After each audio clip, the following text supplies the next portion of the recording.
7. I'd like to call to order the Milan Area Schools Board of Education regular meeting for Wednesday, February 26, 2025. Would everyone please rise as you're able for the Pledge of Allegiance? I pledge allegiance to the flag of the United States of America and to the republic for which it stands, one nation, under God, indivisible, with liberty and justice for all. All right, thank you to everyone attending this evening, as well as those who will be watching the recording. I will note that all board members are present, and our student board members are excused. First, we are going to start with an educational program update from Lon Smith on our special education program. Mr. Smith, yep.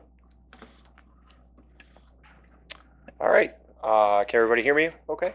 Awesome. Thank you for allowing me to come and talk with you folks. It's been a little bit of time since I got up in front and gave an update on things. My goal for this time is to be as concise as possible. I don't want to eat up a ton of your time, but also just want to give you a general overview of where we're at right now with special education in the district. So hopefully this works. I can't fix that, Brian, so you'll have to adjust the formatting. So, okay. So the areas we're going to cover, we're going to talk about current special education numbers in the district, our staffing numbers, our programs, our services, and then the last thing I'm going to touch on is our special education costs. If at any point you have any questions or anything, please let me know, and I'll gladly address those. So real quick, these numbers are subject to change. Students become eligible, students become ineligible, students move in, students move out. But at the time that I pulled this report, we're at around 300 students with IEPs in the district. And then this is a breakdown of the eligibility areas that those students fall into. And so I'm not going to read it bit by bit here, but you can see where that breakup is. These numbers, while not perfect, they do fall in line with the average for most districts, if you will. There's nothing here that would give me an indication that we have a significant number of students in a specific area that are ending up eligible. Do we need to review our processes or anything like that? They all fall within a pretty standard amount. 300 students in the district compared to our enrollment puts us at around 15-16% of the students in the district have a disability or have an IEP. Again, falls within a reasonable range of the state average there. It's probably 1% or 2% above the state average, but at times we've been below it. Again, it ebbs and flows a little bit from year to year. Our staffing numbers, currently we have 19 special education teachers. They work in a variety of different realms, so I'm going to talk about the different programs and the different ways that services are provided. And so our special education teachers are spread out throughout those areas. We have 6 speech pathologists. One of them is part-time. We just had a need at Paddock where our speech numbers were getting large, which is typical this time of year.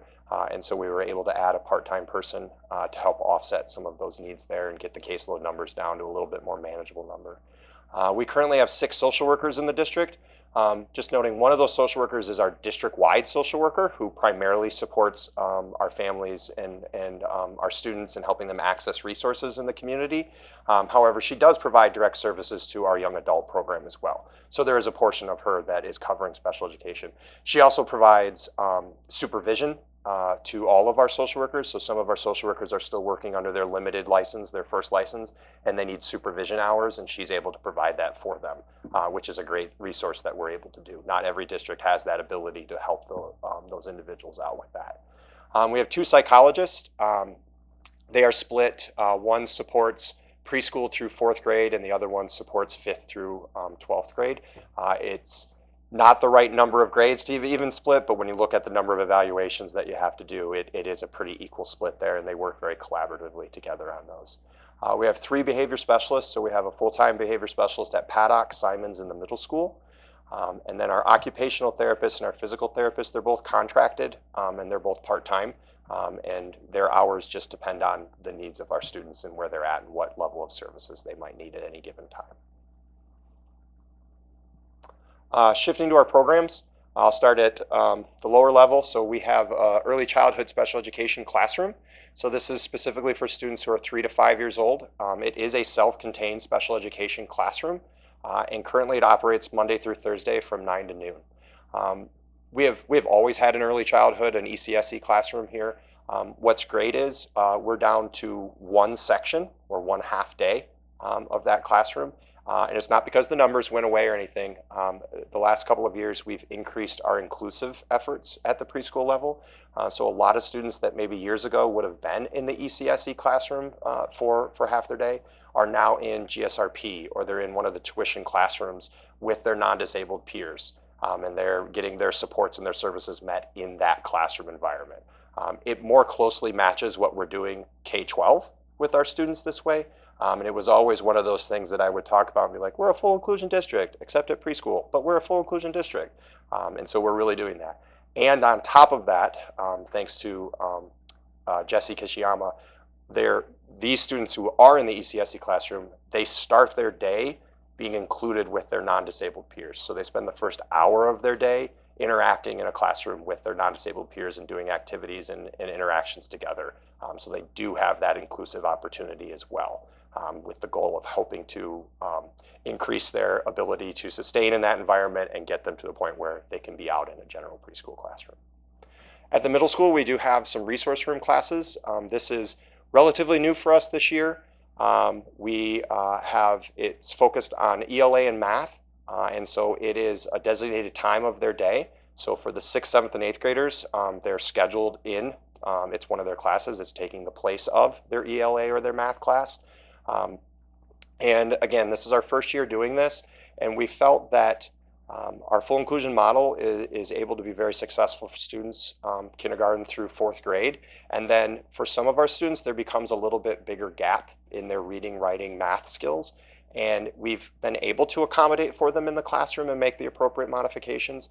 But at the same time, if we can focus in on those skills and do it in a smaller environment and gear it closer to where their needs are, we hope to be able to get some better improvement for them and help them make some more gains in that area and sort of help bridge that gap. So again, first year, I think it's going well right now. Obviously, there's always room for improvement, and we'll monitor the data and to determine whether or not we're going to continue it. But as of right now, I would say it's going well, and we're going to continue to improve on it in the future. Our young adult program, so that's for our students who've completed 4 years of high school and received a certificate of completion.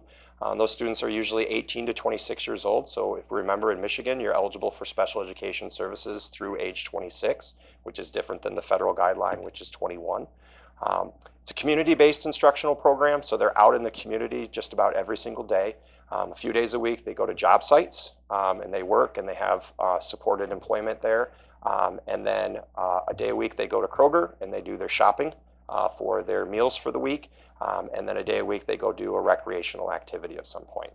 Tomorrow they're going to Imagine Theater. I didn't ask what the movie is, but I just saw it on the calendar when they were there today.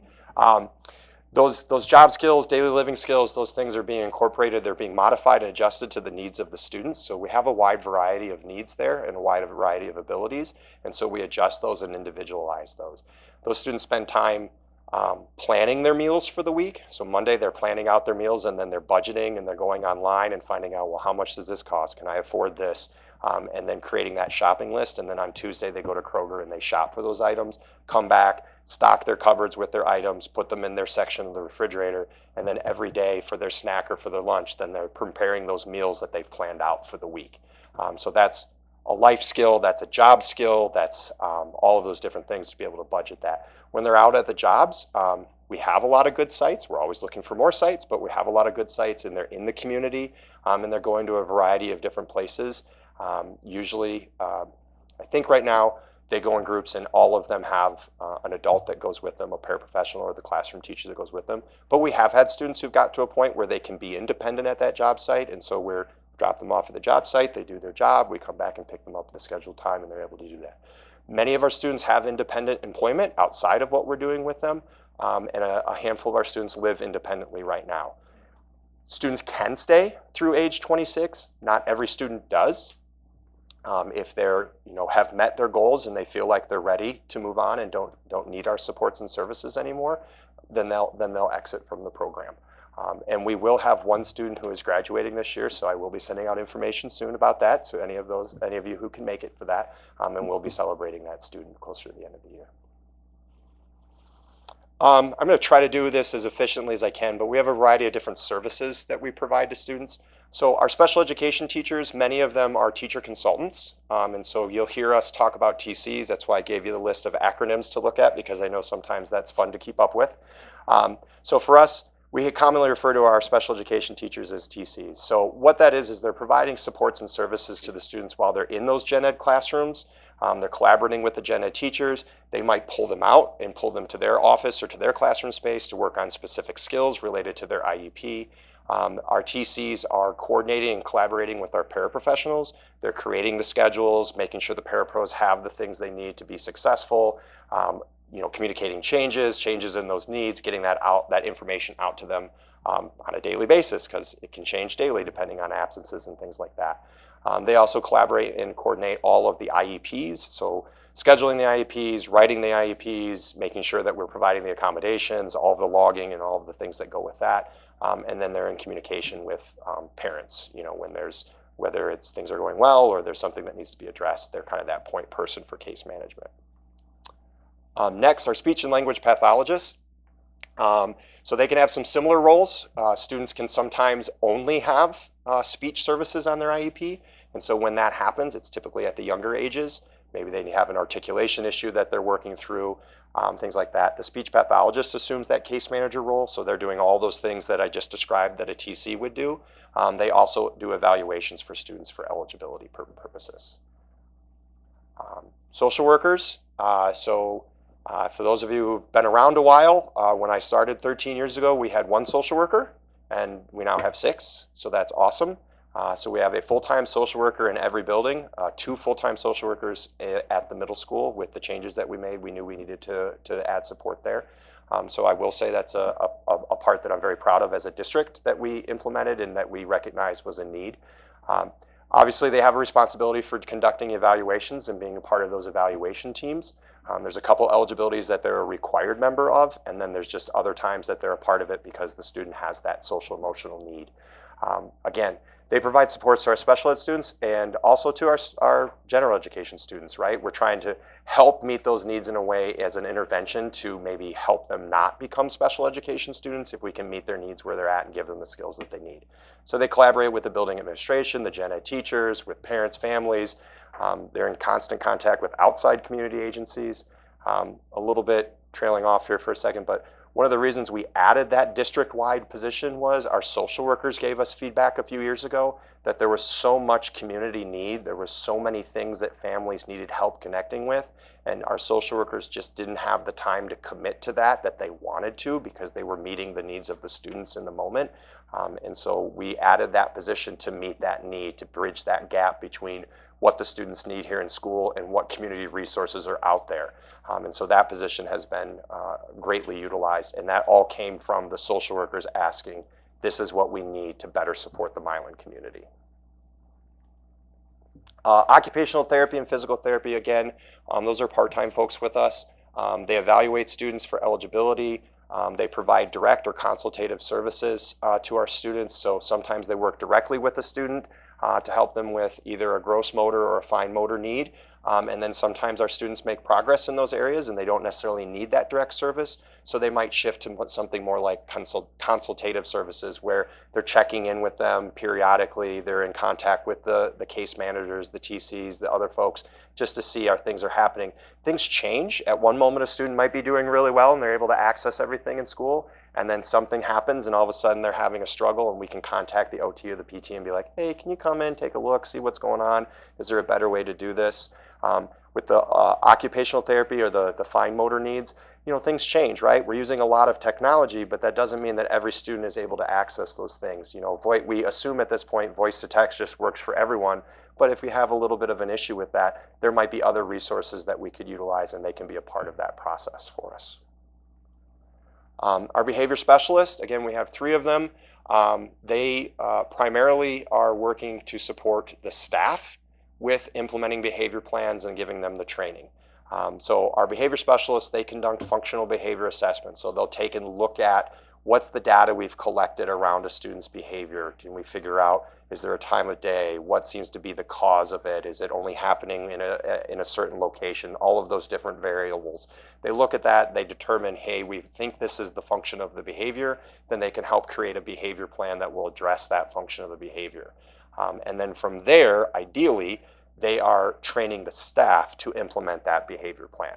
Now, unfortunately, things happen and there are crises and things are going on, and they have to come and try to help and support that. In a perfect world, they would be providing all of the training and resources to our staff so that they can address those behaviors in those moments. And we are doing that, but we're continuing to work towards that. I don't want to ever give an impression that they're not hands-on with things, because they are hands-on with crises when they come up, but they're working closely with the staff, and that's the classroom teacher, that's the special education teacher, that's the paraprofessionals, that's the building administrators, whoever is a part of that student's plan.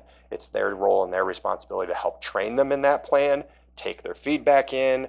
You know, a behavior plan should be analyzed and looked at every 4 to 6 weeks. Are we doing okay? Is the data still telling us this is working? If not, we need to make adjustments and changes, and they take the lead in that process. It's not solely on them, it's a team process, but they take the lead for us in that.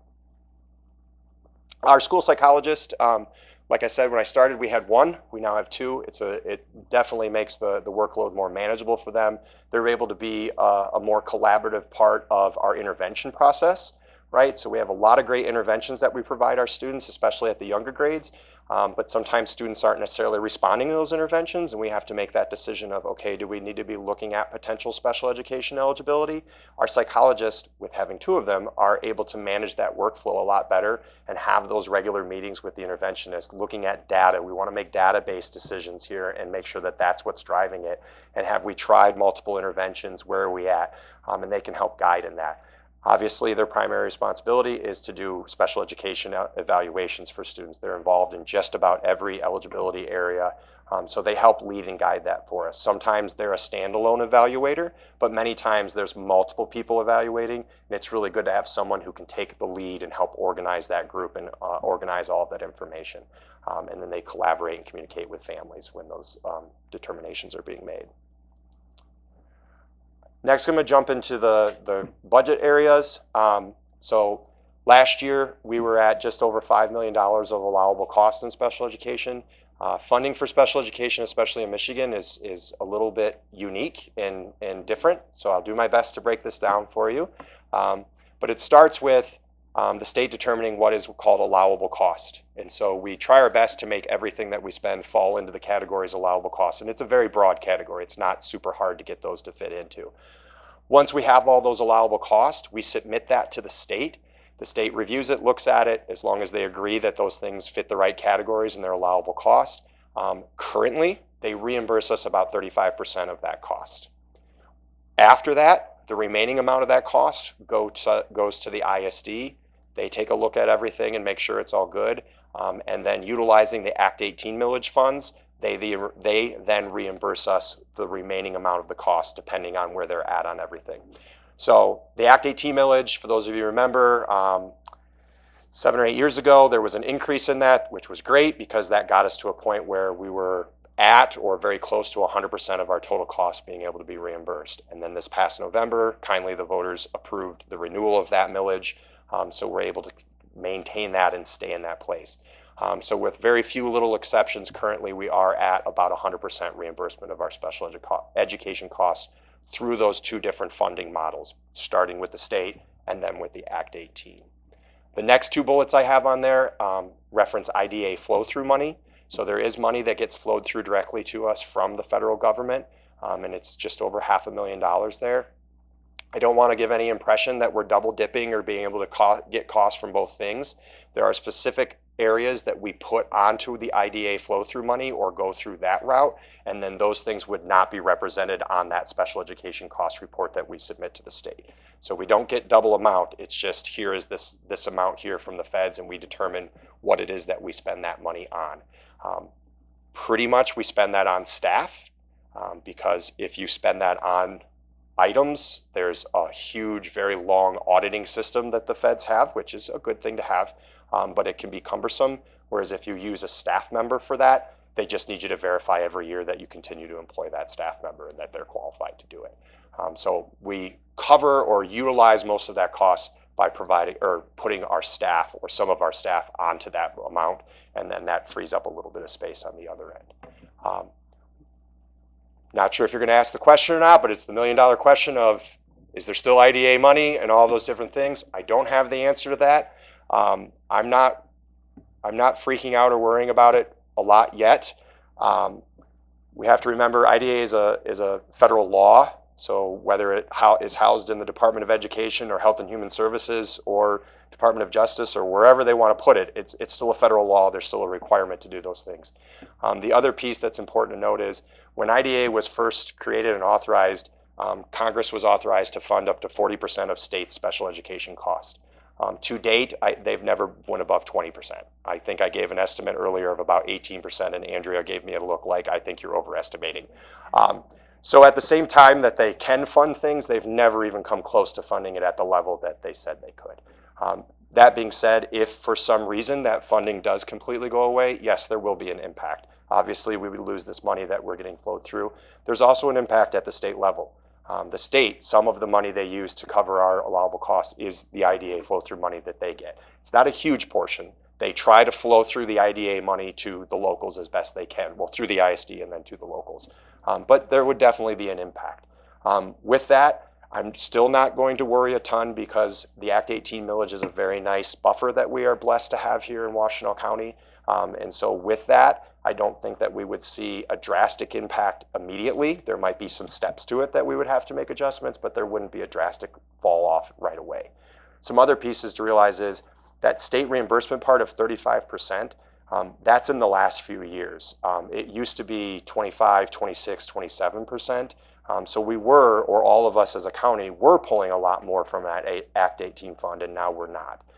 There's also a part where for the last couple of years, the legislature has offered to fund kind of a twofold model. So in the past, you would submit your special education costs to them, and then you would submit your special education FTE to them, and whichever was the greater amount of the reimbursement, that's what they would give us.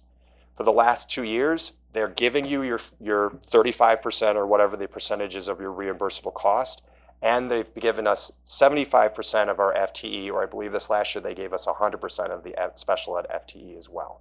So we have received additional funding the last couple of years because the state has had the resources to do that. If they were to pull that back and not do that, again, currently in a scaled way, I think we would be okay. I think the Act 18 funds, unless property values plummet in the Washtenaw County area, which I don't think are going to happen, I think the Act 18 funds would be able to help cover those costs and that change. At the same time, as we would be fiscally responsible, if we lose funding, we're going to take a look at things. But at the end of the day, all of our students with disabilities are going to get the supports and services that they need. And then it's our job to figure out a way to fund it. And so that priority will not change for us. Oh, I changed the slide for the other presentation I did, but I did a parent informational night tonight as well and gave the same presentation to them. And then the next one I have scheduled is for March 12th as well. Questions? I know I talked really fast, so I'm sorry. Mr. Smith, I was wondering if you could talk briefly just a little bit about the transition planning for our special education students. It starts usually around 9th or 10th grade, right? Looking ahead to whether they're going to transition to our Milan Young Adult program or what their next steps post-certificate looks like. Absolutely. So we do start that around 9th grade. Transition plan is a required part of the IEP process, starting with the IEP when they turn 16, but we start that process when they're in 9th grade, whether they're 13 or 14 or 15. And so what that does is sets up a set of priorities and goals for the student for the IEP team to focus on to help that student make that transition. So what that transition looks like is going to be different for every single student.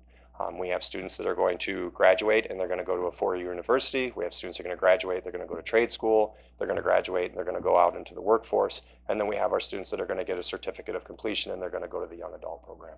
So the idea behind talking about those things and planning at an early stage is to make sure that we're utilizing all of the different resources, what are potential barriers to the student achieving their reasonable goal for what they want.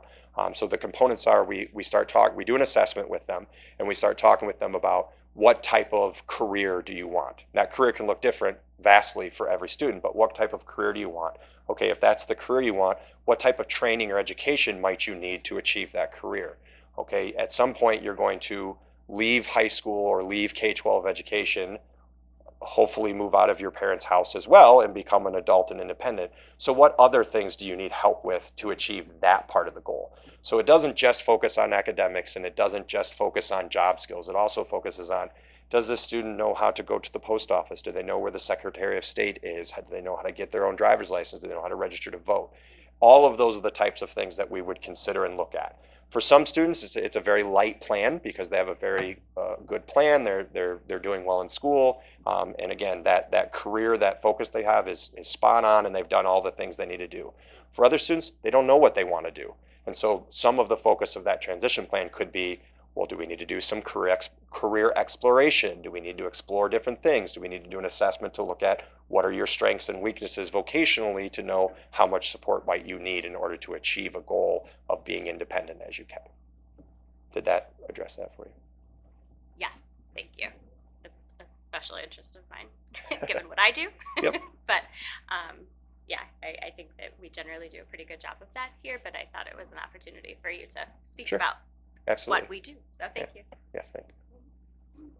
Mr. Smith, I just have a couple. I'm down here now. Sorry, the That's- voice comes from over I've here. always Sorry, been Michelle. down there too. I'm down here now. I just have a couple of questions for you. Yeah. One thing that I wanted to talk just quickly about is how do we generally identify students that, what are the various paths that we use to identify students that may need any of these services? Sure.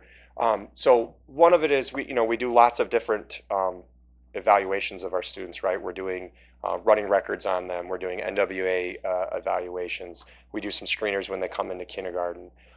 Some of these students are coming to us through early on, right? So a pediatrician or someone, the parent had concerns, and so the pediatrician recommended early on services. That would be for birth to 3-year-olds, and then from there they determine they're eligible, and then it progresses. But for students as they maybe get a little bit older, they're kindergarten, second grade, wherever that might be. That's that process I talked briefly about that our psychologists and our interventionists are getting together on a regular basis to look at the data. So that would be probably more specific in the academic realm, like if I can divide the things up. So if a student's struggling academically, we have all these different checkpoints that we're collecting data on. And then if they're qualifying for intervention, they're getting that intervention service, and then we're monitoring how that's going. Are they making progress? Are they making growth? Did they start with 1 day a week with an interventionist? Okay, they're not making growth. Well, now we need to go. Do we need to go to 2 days or 3 days a week? Increasing the time. Do we need to change the intervention that they're receiving? At the end of it, if we've done that and done that with fidelity, and we have a student who's still not making the gains that we would expect them to, then that's an indication to us that there might be a disability. And typically those would turn into us going to the parents and seeking their consent to do an evaluation. On the other side of things with behavior, right, we have the behavior specialists in all of the buildings and the social workers and things. If we have a student who's consistently struggling with social emotional needs, staying regulated, all of those different things, and it's rising to a point where we feel like, okay, we've had to intervene, we're utilizing a lot of resources to help this student regulate. Do we need to take into consideration if there's something else going on here? That would be a trigger for our team to go to the parents and say, hey, we need to look at whether or not they're eligible. There's always the opportunity for a parent to request that their child be evaluated, and then we take a look at where are we at, what data do we have, and are we going to move forward with an evaluation, or do we have other information that we can share with the family of other interventions that we're trying with them. Thank you. And then do we still have any students in the young adult program that were part of the program when we transitioned to Celine, Yeah. or have they all finished? They've all finished. Okay, so all the students are in there now, or they're homegrown Yes. in our young adult program. Okay. Yep. And then I appreciate you talking a little bit about what will happen if the IDEA money goes away and how that can cascade. But can you also talk a little bit about, given the proposed cuts to Medicaid and food assistance, should we anticipate that our social worker is going to see some increased need within our population? And if so, are there any steps that we can take or anything that you would need from the board to prepare for that?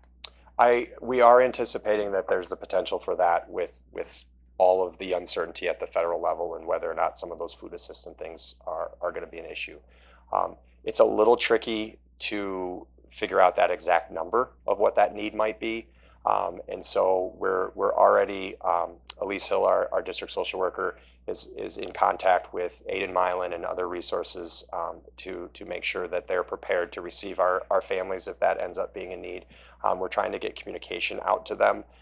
It's one of those things where you want to do it as confidentially as you can. You want to do it on an individual basis. So right now it's probably just the families that we know are in need and potentially could be impacted. At the same time, we're probably, if those things were to happen, we need to put that a communication out, something where Brian does a messenger blast to the community so that they know that these resources exist and they know where to go to get that help. To your point of like, what can the board do? At this time, I would say just continue to support those positions, because that position alone has made such a tremendous impact on the services and supports that our families are able to access. And it really hasn't necessarily like changed. It hasn't become Milan area schools' responsibility to clothe all these families and these children and other things, but it's helped them bridge that gap. We were seeing that a parent knew they needed help, but they had no idea where to go and they didn't know what to say. And what we discovered was if a social worker had time to sit on the phone and have the conversation with them, they knew what to say. They knew how to explain it to the person on the other end so that they could get those resources. So continuing to support that position in particular, I think, is vital to making sure that our families have what they need. Thank you. And then I think you said, and maybe I'm just reading into your word choice too much. That's my job though. You said that we're working towards training, or working closer to training the teachers to manage the behavioral plans themselves in the classroom. Is there anything that you need from the board or you would like from the board to help you get even closer and close? I'm not saying there is a gap, but if there is a gap, help close that gap. No, that's a great question. So one of the ways we do that is just continue to have, our PD opportunities, right? Like we've got one on Friday, another one in April. So those are great opportunities where having that full day with our staff to focus on the different needs that they have and be able to get that training in multiple points throughout the year is great. So I would suggest continuing to support that is good. There are just different ways of getting that training to the staff. There are different, what you do at Paddock can't be exactly what you do at the high school to meet that need. And so right now it's a matter of making sure that we're looking at the research, we're looking at best practices, and that we're able to support those teachers through that. Because the last thing I want to do is have someone tell a teacher, here's the behavior plan, this is what you do with them, I'll check back in 6 weeks, like that. And we don't do that, but we don't want to ever get to that point. And so continuing to have those behavior specialists, those social workers, those resources is huge. As always, we can always use more resources, but to be realistic, I don't have a specific thing other than continuing to support those efforts, continuing to support those professional development opportunities that we're doing. And they will shift, they will change. Students are not the same as they were 5 years ago, 10 years ago, 15 years ago. And as educators, we have to embrace that, and we have to realize that we probably need to be doing something different. And so we're slowly working towards that, and we want to do it in a way that supports them. And our staff have come a very long way. They have done a tremendous job of embracing our students with trauma. No one's perfect. Trauma is a very difficult thing. It takes forever, in my opinion, to understand it. I've been to dozens and dozens of trainings, and every time I feel like I walk away with something new and a new aha moment. So our staff need more of that, but they're coming up with calm spots in their classrooms. They're making sure that they have fidgets for students to use, and they're advocating for their students. I have teachers come to me all the time like, hey, I've got a kid in my classroom and they really struggles to sit still. Any way you could help me get one of those wobble seat things that I see in the other room? And I'm like, absolutely, I'll order on Amazon right now. Like, if that's what it takes to help that student be able to focus, that's what it is. But the teachers are asking those questions because of the information that we're providing to them and letting them know there are other ways of doing this, and we want to support you in that. This is my last question. I want to make sure that we're clear and that the community is clear that if the IDEA money is withdrawn, either significantly or altogether, and there is no change in the federal requirements, we will still be required to provide all of those services without any funding from the federal government. Correct. Thank you. And I'll add that it would be the same obligation for 504s. I know we have some families with 504s and things like that. Currently, there is no funding, additional funding, if you will, for 504s. It's just an obligation that every district has to do. And so whether or not that's housed in what department has nothing to do with how we have to support that, and that we will continue to support that. I think that's an important caveat because I know there's a current lawsuit challenging the constitutionality of a 504 plan and providing services to students who need them. So Yep. Thank you for mentioning that.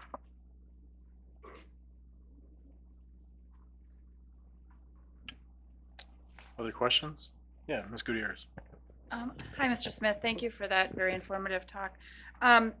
One group that I noticed you didn't speak a lot about was paraprofessionals, and of course, they're a huge part of our staff and our workforce, specifically with special education. And one thing we've talked about at this board table lately is the importance of professional development for our paraprofessionals and very centric to their role. Could you speak a little bit about what the district has been doing? I know, being married to one, that is something that's been really picking up, and I'm glad to see that happening, and I was hoping you could share that with our community. Absolutely. So every year before the school year starts, I have a full day of professional development that I provide them. Half of that day is working directly with me, and we do our nonviolent crisis intervention training, which the majority of the focus in that is on how to de-escalate situations. Sometimes it gets mislabeled as the restraint training or all those things, and yes, there is a component of that we need to make sure staff understand. But the overwhelming majority of that program and what we're training has to do with how to de-escalate crisis situations so that we don't get to that point. The other half of their day, I have a variety of different teacher consultants or ISD folks who do a variety of different trainings. It's never the same every year. I try to mix it up because they don't want to sit and listen to the exact same thing. They have to sit and listen to the same thing for me every year, but the other part of it, they want it to be more relevant. And some of that comes, like the ideas behind what to have them work on, comes from feedback that I receive throughout the year from them directly, along with feedback that I get from building administrators, feedback I get from the classroom teachers, the gen ed teachers, like, oh, they struggled with this. It would be great if they could have. And so I do my best to provide that to them. Typically, that time is focused partially on, how are we documenting behaviors? How are we documenting and communicating, what was the antecedent to that behavior and all those different things so that we have good documentation. And then the other part is, how do we support students academically? That is a focus here, right? We want our students to grow academically. And so we want to make sure that we give them some resources and tools on what that can look like, how can that work. I do typically divide them like elementary and secondary because those conversations can be very different in what that looks like. And so that's helpful as well. There has been, I haven't heard confirmation on whether the ISD is doing it again this year, but the last couple of years there's been a para boot camp that's been made available to the paraprofessionals, and we've actually had a significant number of our paras go through that. And so that's a week-long training at the ISD in the summer. I want to say it's 7 hours a day for 5 straight days, and they're paid to go there and provided with breakfast and lunch and lots of resources. And nothing is perfect, but I've heard lots and lots of good things about it from our parapros directly who have been able to attend that. And then as needs come up in different areas, we have been offering different professional development, like at the days like we have coming up this Friday. And so again, that's for me, that varies depending on where we're at and what is the current need that they have in that moment. Mm-hmm. Others? I want to thank you for putting the series together for the community. So I greatly appreciate that. I appreciate you coming here to present to us as well. And we do look forward to the invite for the graduation. It is a special event. Your staff do a great job in celebrating those students. So it's a great event to attend. So we look forward to it. Okay. Thank you very much. Appreciate your time. Yeah. All right, that brings us to communications and community engagement. For public comments, a reminder, this meeting is a meeting of the Board of Education in public for the purpose of conducting the school district's business and is not to be considered a public meeting. There are 2 times for public participation during the meeting as indicated in the agenda. When addressing the board, you'll be asked to state your name. The board determines the amount of time granted to individuals or groups to speak. Each person shall be allowed to speak for up to 3 minutes. Board members may question speakers but are not obligated to answer questions or make statements or commitments in response to issues raised by the public. In general, such items will be referred to the superintendent for advisement, investigation, study, and/or recommendation, or designated as future agenda items for board consideration. Are there any students who'd like to address the board? Are there any public members who'd like to address the board?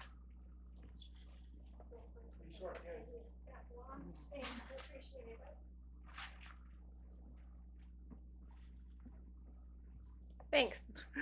Andrea Bennick, and I'm speaking as a parent this evening, not as a PAC representative. I wanted to start out with, although it is all related to special education, I wanted to start out by thanking the district for supporting unified sports. I've seen that the Milan High School has a basketball program, which is really great, and the middle school has a cornhole league, which has just started, and my son is loving it.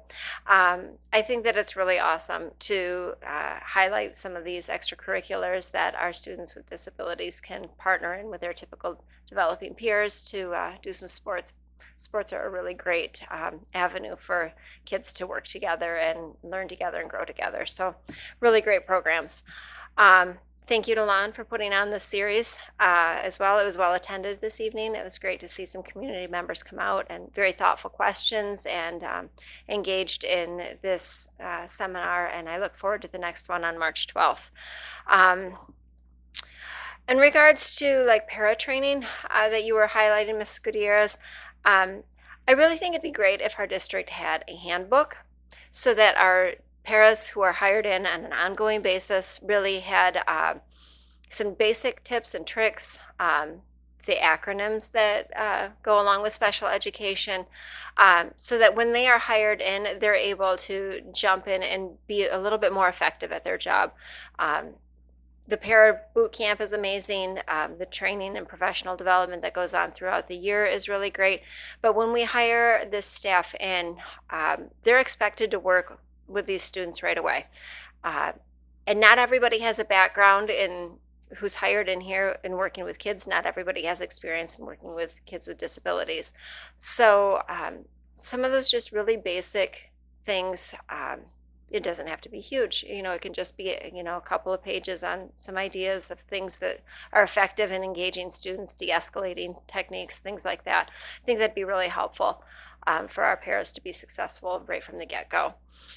And then the other thing I wanted to touch on is at the state level, the Michigan Department of Education is proposing a special education teacher preparation standards. They're proposing a new endorsement.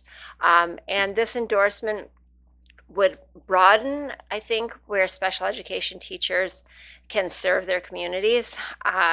It sounds like it's in addition to the special education endorsement options that are already out there, but it would allow for these teachers that get this endorsement to be placed in cognitive impairment, emotional impairment, specific learning disability, physical or other health impairment, and be an elementary and secondary resource. So it really broadens the scope of where special education teachers could serve.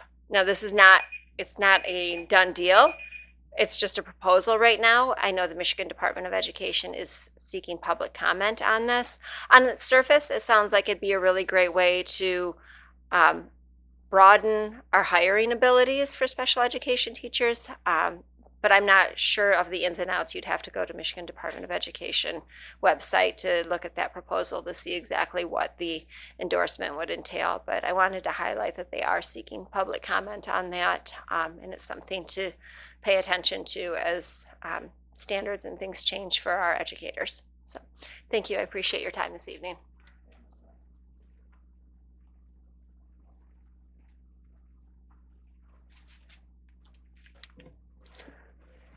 George Or, first of all, Mr. Smith, thanks. My daughter is going through the special, and when I got her, she was She was only on the goal for a high school completion, and now she's on the goal of a high school diploma. So you guys are keep pushing her, please. And second of all, with the camera device, I filed a police report or a FOIA with the police department, and for $1,000, I got a bunch of black stuff, but I did get something very important: the date. The incident happened on January 31st. It was not reported until 2/4 of 2025 at 13:24. For all you people who don't know military time, that's 1:34. I know as educators and athletic coaches, we're mandatory reporters. If any safety violation or anything that violates the safety, abuse, or expectation of a child, we're to report that. So I'm respectfully asking everybody that has anything to do with that, resign. And my third issue is, last Wednesday last meeting, I spoke at the school board. My boss gets a phone call again. George is in uniform and he's mad at us and we don't think that's a good look for the post office. Well, I'm allowed to. I just got off work. I work late. The board meeting's at 7 o'clock. I got to make it here in time. And because I'm a disabled veteran, I ask for a full-blown investigation with the evidence of the telephone numbers. So, and then since you guys want to report me for in uniform, I went through the board meetings, and there's 9 times where somebody's been given legal advice. So I'm going to have a FOIA request to their employment, ask them how much we're paying them for legal advice. Thank you. Thank you, Mr. Elder. Are there others? Yeah.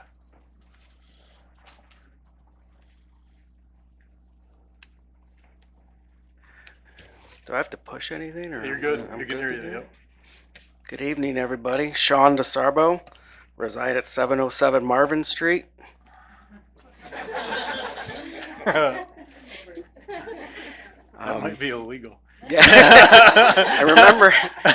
I thought I was going to have to give address tonight because the board meetings used to have to give address. Just your name. Anyway, I'm going to try to make it through this speech. Brian knows as my boss and as my superintendent that I wear my heart on my sleeve, and I have for years. Used to be embarrassed by it, but I'm not anymore because I think nowadays our society needs to know that a man who wears his heart on his sleeves is not a weak thing. It could be a strong thing. And at any rate, there's a research study that was put out recently that says the average tenure of a school principal is 4 years. And 35% of school principals is 2 years. I'm in my 16th year of being a principal at Paddock Elementary School and my 30th year in public education. Through those years, if that thing goes off, you're going to stop it, right? I've earned that. Throughout all those years, I've had family and friends and colleagues say, why are you still at Milan? If the research shows that people only stay a couple of years. And my answer always was, I don't know, I guess I'm happy, right? So I look back at the research and it says principals will stay at a school and they will stay in a district if they experience a couple of things.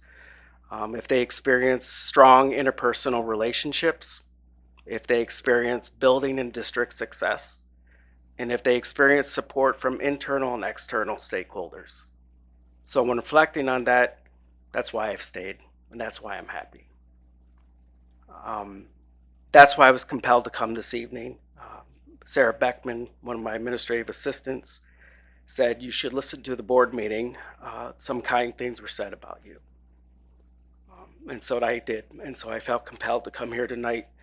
I want to begin by expressing my deepest gratitude to the school board members, past and present. Your unwavering support, faith, and trust in me have meant more than words can express. Your dedication to this wonderful community and your relentless pursuit of continuous improvement have been the driving force behind our shared success. Thank you for your service and for always putting the needs of our students first. To the families of this community, over these 15 years, I've been blessed to build lasting relationships with many of you. We have celebrated together in times of joy, and we've stood by one another during moments of sorrow. It's been an absolute honor to be part of your children's lives, to witness their growth, and to support them in their journey at Milan area schools. Thank you for your partnership and trusting in me. To the dedicated Paddock staff, the teachers, support staff, paraprofessionals, administrative assistants, kitchen staff, bus drivers, you are the backbone of Paddock. Your tireless commitment to our students, your passion for education, and your devotion for the well-being of every child who walks through our doors is truly inspiring. Together we have led the way in academic practices while always ensuring that we focus on the whole child. When students walk through those doors at Paddock, they know they are loved, respected, and that all the adults have high expectations of them because that's what they deserve. And because of all of you, I'm confident there's no better learning environment out there. Thank you for buying in all these years to our continuous improvement and believing that every single one of you has a tremendous impact on our kids. To our Superintendent Brian, thank you for your steadfast support and guidance. No matter the time of day, whether it was early mornings, late nights, calls from my wife telling you about family situations, weekends, or even holidays, you were always there. I appreciated your belief and confidence in my leadership style and my strengths. Thank you for your patience as I continue to grow, paperwork, and most of all, your understanding that family must always come first. Your encouragement to me to never miss my own child's sporting events or their milestones is something I will always be grateful for. My family thanks you. Thank you for leading with both wisdom and with heart. To our Assistant Superintendent Ryan, the night in this room at the school board meeting where I was approved to be the new principal of Paddock, you came up to my wife and I after the meeting. You greeted me warmly and stated how much you looked forward to working with me. You were an amazing colleague when you were a high school principal and truly valued as an assistant superintendent. As with Brian, you consistently showed faith in me, valued my experience, and supported wholeheartedly Paddock's improvement goals and plans. Thank you. You are an exceptional leader. That's my little plug for him. As I step away from my role, I do so with a heart full of gratitude and countless memories that I will cherish forever. Thank you for allowing me to be part of this community. It has truly been an honor.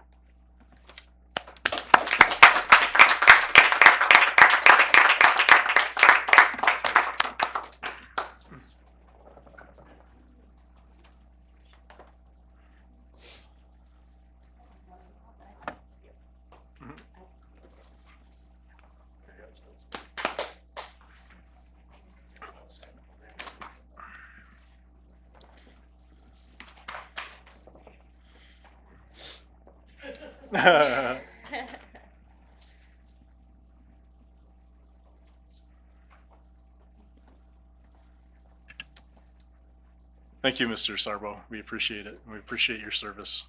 So, Ms. Bennick, would you like any more time? I'm good. Okay. Thank you. Mr. Elder, would you like any more time? All right. Thank you.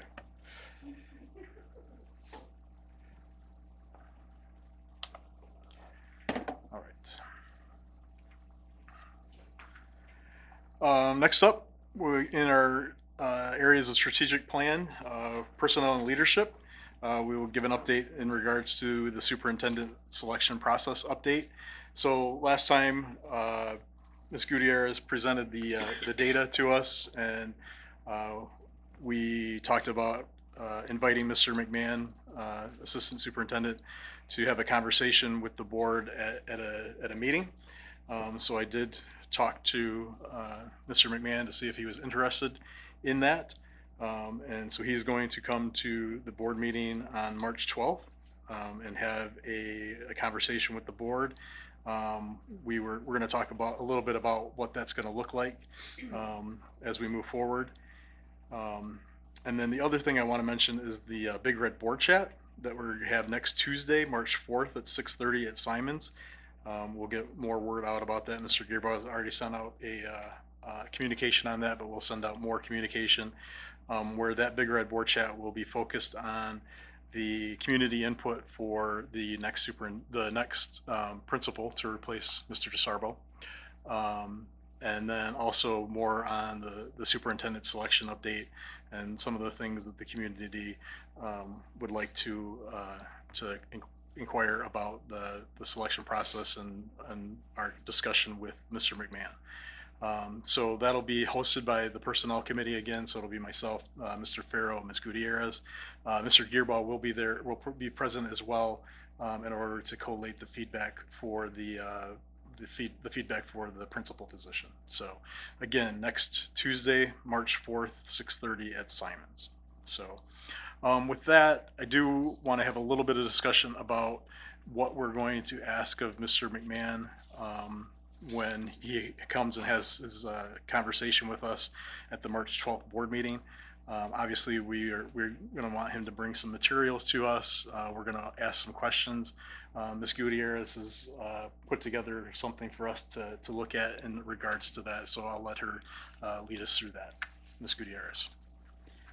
Thank you, Mr. Sislo. So as we mentioned last time, we would like to ask Mr. McMahon to both present the community and the board with a written document in some shape or form, whether it's a statement or a presentation about the vision that one might have for Milan area schools, and then also have time for a conversation. As Mr. Sislo stated, the Big Red Board Chat next week will be an opportunity for the community to share the types of things they might want the board to ask of Mr. McMahon. And so I would encourage community members to share their thoughts about that with us. And then to the point about asking for something in preparation for that conversation, President Sislo and I had chatted about what that might look like, and he asked if I would draft some language that we might share with Mr. McMahon to provide guidance to him in that endeavor. And so I've shared that here at the board table, and I'll read it for the community so that they can all be informed. And then I would welcome feedback on what I've proposed, and we can then go from there. So what I have prepared reads as follows. We ask that you submit a statement or provide the board with a presentation outlining your vision for the future of Milan area schools. Nearly 2/3 of stakeholders who responded to our Milan area schools superintendent search survey prefer, quote, a candidate with similar educational and management philosophy as the current administration, but who can make some necessary changes, end quote. In light of this, please consider addressing the following topics in your vision statement or presentation. 1, building on the current foundation. How do you plan to build upon the strengths and successes of the current administration while identifying areas where change or improvement is needed? 2, educational excellence. What steps will you take to continue fostering a high-quality educational environment for all students, and how will you support teachers and staff in achieving this goal? 3, equity and inclusion. How will you ensure that all students have equitable access to opportunities and that the district promotes an inclusive and diverse environment? 4, innovation and adaptability. What changes or innovations do you envision to address the evolving needs of our students, staff, and community while maintaining continuity in the district's overall mission? 5, community engagement. How will you engage with families, staff, and the broader community to ensure their voices are heard and their feedback is incorporated into district decisions? And 6, sustainability and long-term growth. What is your approach to managing resources, ensuring financial sustainability, and making strategic decisions for the district's long-term success? We look forward to hearing how you will both honor the district's current achievements and lead the way toward meaningful change to improve our schools in the years ahead. So I offer that to the board and welcome feedback on what we might provide to Mr. McMahon as direction for what we would like to hear from him.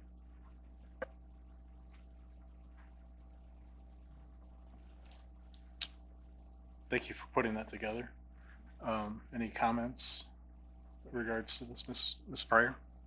I just wanted to say I think that it hits all of our strategic areas. offers him ability to give his opinion on each of these areas. So I think it's a good, concise document and gives the information that we need. Others?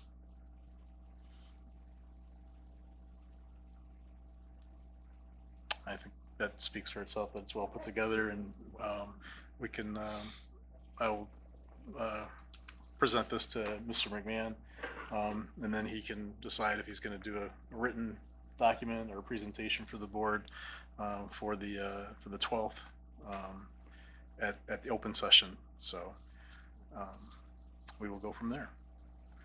Any other questions or concerns regarding that? Ms. Gutierrez? And then just to clarify, Mr. Sislo, that in addition to what he will share either in writing or presentation, there will be an open conversation between Mr. McMahon and the board where we will have an opportunity to dialogue with him. And so I do think it's important that the community know that if there are things they would like us to bring to that conversation, they can let us know through the Big Red Board chat option or contacting the board through our email address. Absolutely. Yep. Any others? All right.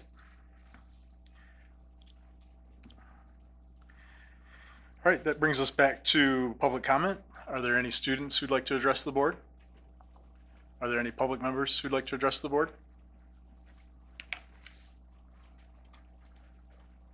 I've got a question about the. I might. There you go. I got a question about the special education funding. Why does my insurance company get billed for the special education care?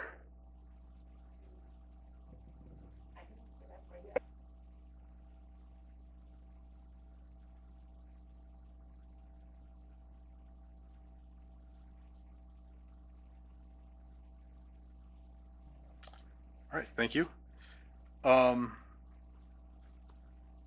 Student board, our members are excused. Mr. McMahon is excused. That brings us to superintendent comments. Mr. Gearbaugh.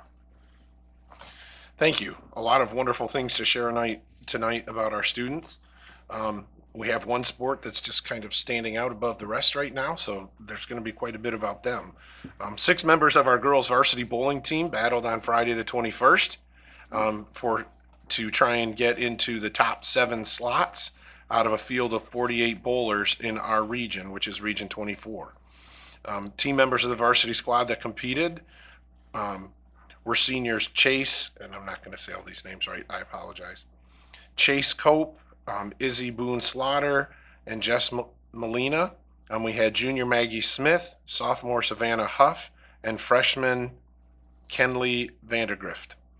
Maggie Smith did have an amazing day, rolling a 1,252 series with a 208 average. My goal is to bowl 100, so a 208 average is phenomenal.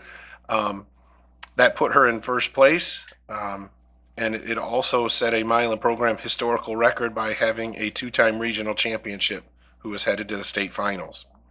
On that same day, we had 6 members of the boys varsity team battle on the 21st for top 7 slots, and they were out of 69 bowlers in Region 24.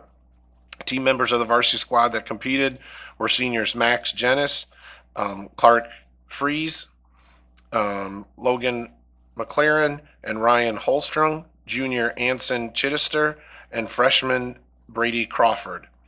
Max Jennison had an amazing day on the lanes, bowling a series of 1,402 with a 233 average, giving him first place.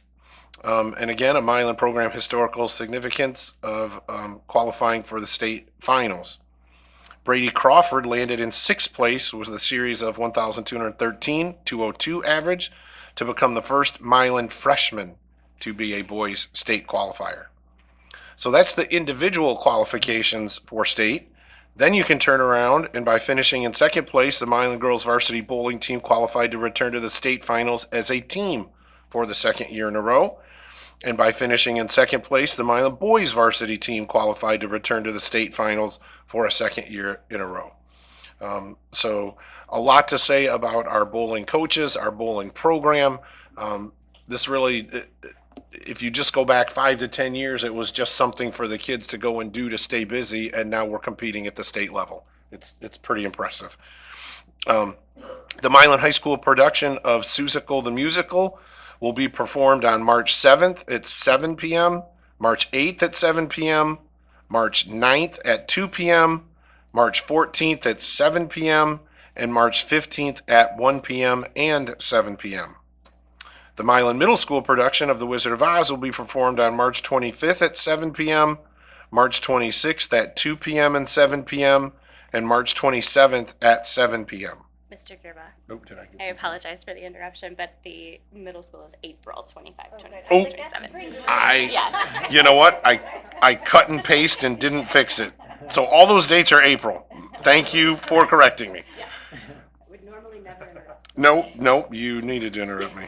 I was doing this quickly before the meeting, so thank you.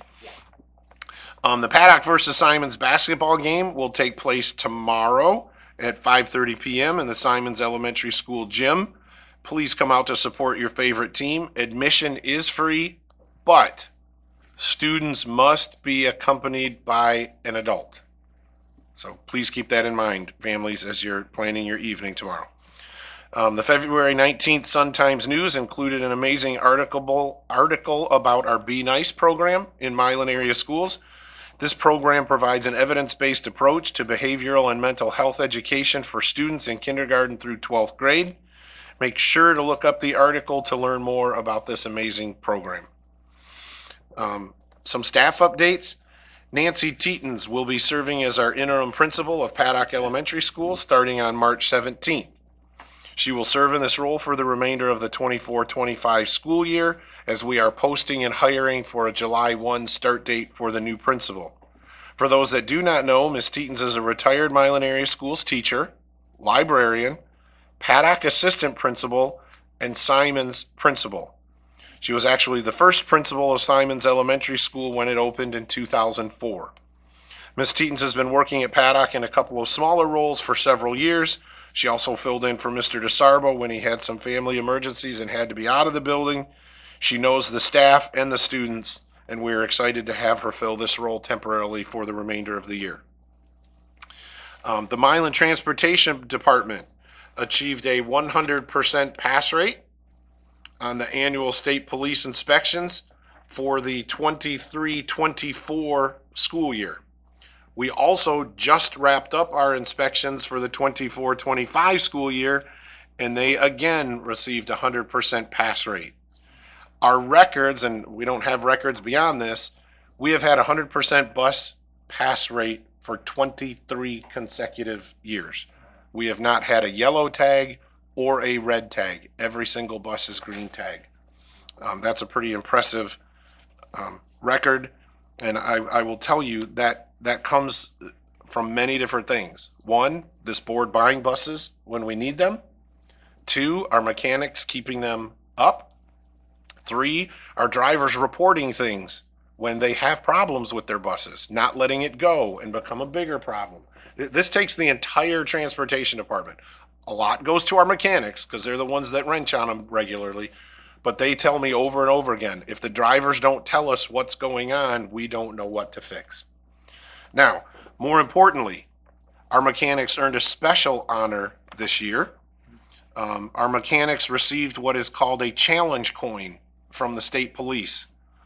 The inspector told our mechanics that this is the first year that this award is possible and that it is incredibly rare for an individual to receive this honor. These aren't handed out lightly. It actually is a coin with two sides on it. I gave the board pictures of those two sides in their Friday memo. It's specifically given to those individuals who have proven to place the safety of the students being transported first and foremost. It's all about student safety. It is truly an honor for our mechanics to be recognized. This recognition serves as a reminder of the importance of our mechanics maintaining high standards in their work to provide for the safety of every passenger on the school buses, particularly when it comes to conducting successful bus inspections.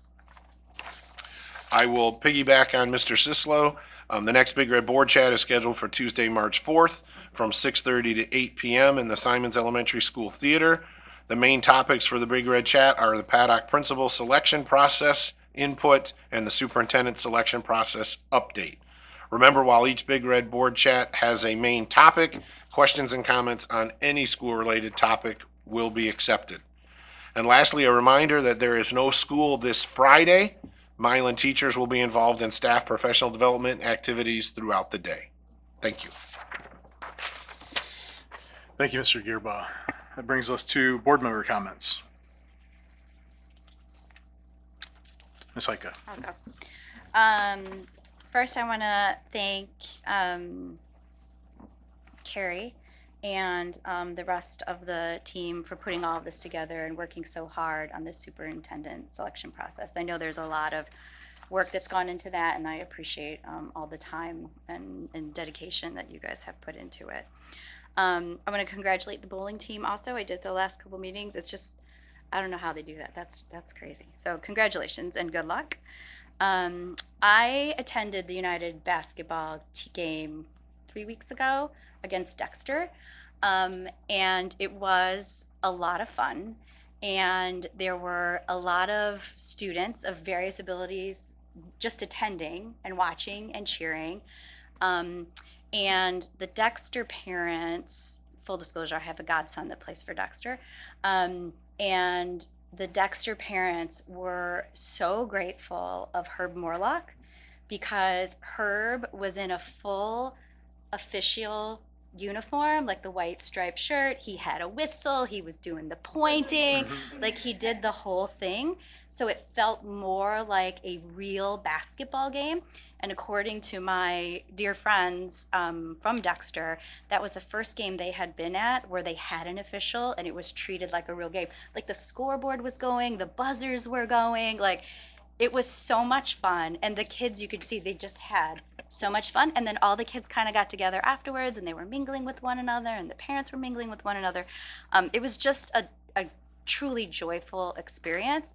So I'm with you. I'm very grateful that we're doing that. I want to point out that there is a track team. No, we don't have one yet, but there's also a track program. So if anyone's looking for another sport, I know that there's local track teams too that you can compete against. So I'm throwing that out there for whoever's listening. Thank you. Thank you, Ms. Heike. Others? Mr. Farrow? Oh, did you have something else? No, I Oh. didn't know you saw Gabe, so Oh, sorry. I'm- I was just trying to be helpful. Okay, and no, Okay, Mr. Farrow. Thank you. First, Sean, thank you for your years of service to our district. I'm sure you remember my kid is a little older now, but boy, he sure remembers you, and you were a good influence, and we're going to miss you. So good luck to you in all your future endeavors, and don't be a stranger.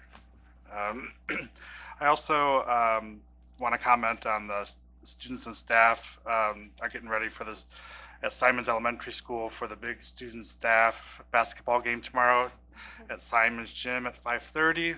So that should be a fun event for all. So if you can get a chance to get out there, try and get out there. I wanted to also thank Mr. Morlock. I attended a recent high school basketball match with Mr. Burdett. Mr. Morlock highlighted all of our Huron League champion teams during the basketball halftime. And it was nice to see so many people come out and support our basketball team and then acknowledge all the student athletes that were on those Huron League championship teams. And then finally, for those interested, those that want to communicate it to others, school of choice applications for our district for the fall will be accepted April 1st through October 1st. So that's all for me. Thank you, Mr. Farrell. Mr. Burdett. First, I just wanted to thank Mr. Smith for his very informative presentation. It was pretty cool to see. I would also like to thank all the community members for getting up and speaking. We do very much appreciate your feedback. I was going to talk about the basketball game as well. I very much enjoyed it, seeing all of our championship teams get honored, as well as a newly formed pet band that they have, which I think Mr. Lopez has kind of put together for us. So it's nice to see, everyone out there having a good time. And even though the game we didn't have the outcome we were hoping, we did have a good time while we were there. So definitely appreciated that. I did want to plug Seussical, the musical. Been a long time, been going to shows at Milan for a long time, and the kids always do wonderful things. So if you do get a chance to go see them, it will be an amazing show. A couple other plugs that I had. If there are any current 8th grade through 11th graders who might be interested in cheerleading, the Milan High School cheer tryouts are March 6th and 7th at 5:30 p.m. and March 8th at 9 a.m. in the Milan Middle School Comp Gym. As well as if there are any current high school students who would be interested in playing girls soccer, the Milan High School girls soccer tryouts are March 10th, 11th, and 12th at 3 p.m. at the Milan High School soccer field. So, thank you. Thank you, Mr. Burdette. Ms. Gutierrez? Thank you, Mr. Sislo. I too would like to thank Mr. Smith for coming here and sharing with us. I hear a lot about both you and the program in our house, and it's really nice to hear kind of how the sausage is made, so to speak. Mr. DeSarbo, I'm so glad to see you here. I mean, you're one of my favorite people of all time, and there's really no words about how much we're going to miss you. Jamie, my husband, and I really admire you as a colleague, family, friend, human, and reflecting back on our time in Milan, you've really helped Jamie find his purpose in life, and I'm really, really grateful about that. So we hope this is not goodbye, but we'll see you soon, and I wish you all of the best. I'd also like to give kudos to our transportation department, keeping our kids safe. They can't learn if they're not in school, and they can't get to school if they're not safe. And so I think it's a part of the whole functionality of a school district that is often overlooked, and it's just of such importance, and I'm so grateful for the wonderful transportation department that we have. I'd like to thank Mrs. Bennick for her feedback tonight, in particular about the suggestion of a para handbook. Many at the table here know that I keep asking this question about para PD and wanting to make sure that that is central. I think the point that she made about the regular cyclicity of paras coming into the district, it's not like other roles where we usually hire someone at the start of the year and they stay for the entirety of it. It's a little bit more fluid than that.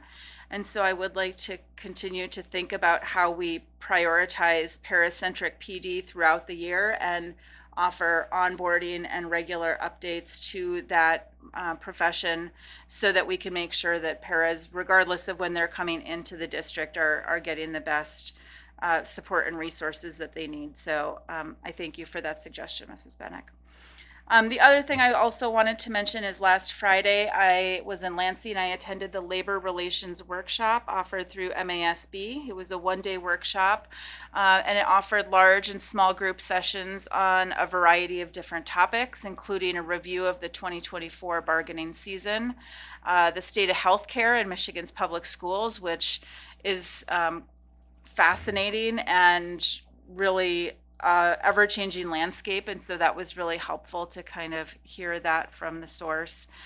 Fundamentals of bargaining, considerations for superintendent contracts, which was very timely for our district, and then just a legal update of the many, many things that have happened over the last year, and particularly the last several weeks. And so I'm grateful for the opportunity that our district offers for our school board members to continue to gain additional training. It was helpful for me to better understand both the district and the union's perspective. As we know and the community might not know, is that we're going into another contract year, a contract negotiation year, as we are under a one-year contract with our teachers. And so this has provided me with the tools to allow all of us to work more collaboratively and productively as we meet the many challenges headed our way in a way that is both in best faith and gets a great resolution for all of us. And so it was a really wonderful experience, and I'm happy to share more with each of you about what I learned. Thank you. Thank you, Ms. Gutierrez. Ms. Murray. Okay, I will try to speak briefly this evening, but first, again, to Mr. Smith, thank you very, very much for your presentation. your efforts need to be sung about. So I'm grateful that you came and gave this presentation, not only to us here, but also to our community. So thank you for taking the time and so thoroughly answering all of our questions as well. We kept you up there quite a bit, so I appreciate it. To Mr. DeSarbo, thank you again. I'm also very, very grateful that you came this evening to speak with us. We did talk about you a lot in your absence at our last meeting, rightfully so. But yes, from the bottom of my heart, thank you for your 30 years of service in education. That needs to be shouted from the rooftops. Anyone who can spend 30 years serving students in any capacity deserves to be celebrated. So thank you, and very best wishes to you. Other things that I was going to share have already been shared, so in the interest of brevity, I will not repeat them, but yes, please go support our students. Go see them in the theater, and on the courts and fields where we find them also, and pools. Courts, pools, fields, did I miss anything? Okay. Bowling alleys. That one, I did miss one. So finally, this evening, I wanted to speak a little bit about, because it did kind of come up in Mr. Smith's presentation, and it's something that's certainly salient that's happening at the federal level right now as the House considers its budget proposal, which I believe was passed out of the House on the 22nd, so just a few days ago. Still needs to be considered by the Senate. It's a huge process that I don't even fully understand, but similar to the state, the House and the Senate are both going to create their budgets, and then there has to be a reconciliation and common ground found between those. But what's deeply concerning to me is that currently, if I have this number correct, potential cuts proposed total about 330 billion. That's billion with a B over the next 10 years. And many of those could significantly impact federal funding that comes to schools, including our own. So those things would have a flow through or trickle down effect on us. As Mr. Smith stated, we have a responsibility, and we will meet those responsibilities to students, but as a board, we will be faced with, difficult adjustments potentially if those cuts do in fact come to pass. This impacts programs like Title I, classroom resources, teacher support, so all of those staff members that Mr. Smith was speaking about, from our social workers to our OTs, our physical therapists, etc.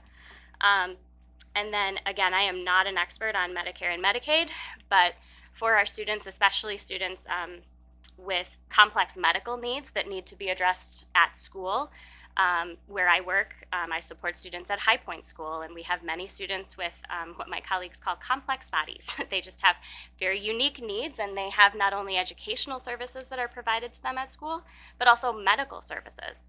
And some of those are funded through school fund sources, and some of them are billed to Medicaid, and there's a partnership between those two programs that makes sure that our students get all of the academic and medical and nutritional and all of those types of needs met so that they can be successful in their academic endeavors. And so although cuts to Medicare and Medicaid might not immediately trigger education alarm bells in people's minds, they should, because they impact our students and they impact the care that they receive at school. So again, Ms. Bennett could probably talk much more educatedly about specifically how Medicaid and Medicare funding overlaps with schools. That's not my area of expertise. So these cuts are still under review. The final budget has not been decided at the federal level, but it's crucial that we all stay informed and that we all advocate for education funding that supports our students. Our responsibility as board members is to use our platform to advocate for our students, regardless of party affiliation. I know that sometimes when we speak about that here at the board table, it comes across as partisan.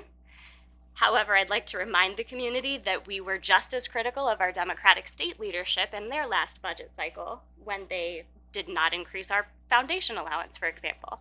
So I, for one, will not be known as a woman who kept her mouth shut to any party, any side of the aisle, as it pertains to our students and our budget and my job here as a board member.